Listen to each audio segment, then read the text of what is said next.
Okay, we're going to now look at the nature of sound, and there are different statements. You have to decide if they're true or false. Sound starts with a vibration. This is true. We saw that with our very simple guitar. If we vibrate this rubber band, you can see it's vibrating, it's going back and forth, and it's making a sound. The second statement, sound does not need a medium to travel through. A medium is any sort of material. That's incorrect. It does need something to travel through. You will not hear sounds in outer space where there is no air. Sound can travel through a gas, it can travel through a liquid, and it can travel through a solid. Third statement, sound is a longitudinal wave. This is correct. There's a review. So when we did our slinky experiment and we moved our slinky from side to side, this is a transverse wave, and this is the waves of light and the electromagnetic spectrum. A sound wave is a longitudinal wave. The longitudinal wave looks like this, and this is when we pushed our slinky back and forth. So sound is a longitudinal wave. As sound travels through the air, the air travels along with the sound. If you think again of our slinky experiment, if you think of these blue dots being the pieces of string on the slinky, as the sound goes through the slinky, the air molecules move back and forth, but they actually don't travel with the sound. So the sound starting at the beginning, the air at the beginning does not travel with the sound. It just vibrates as the energy goes through.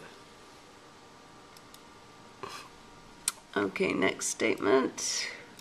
Sound can travel through solids, liquids, and gases. Yes, this is correct. A whisper travels slower than when someone shouts. This is incorrect. The speed of sound is the same, as long as the temperature remains the same and the material it's traveling through is the same.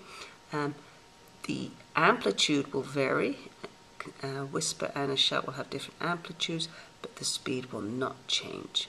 Otherwise, if you think about it, if you had a choir and some people were singing very quietly and some people were singing very loudly, then at the end of the song, if the whisper traveled slower than at the end of the song, you would hear the quieter singers, and that doesn't happen.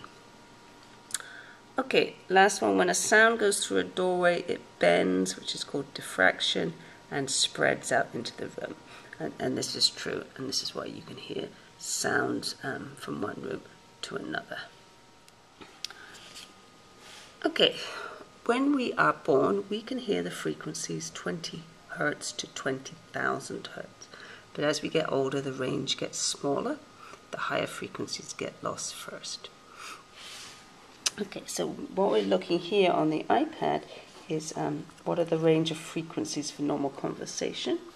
And you can see not a lot of really low sounds. So from about 100 Hertz up to slightly more than 10,000 Hertz. So that range, 100 to 10,000 Hertz, if you can hear within that range, then it shouldn't be a big problem. But deaf people when people start to lose this part of the hearing in their ear, that's when they start to have hearing problems and they need hearing aids.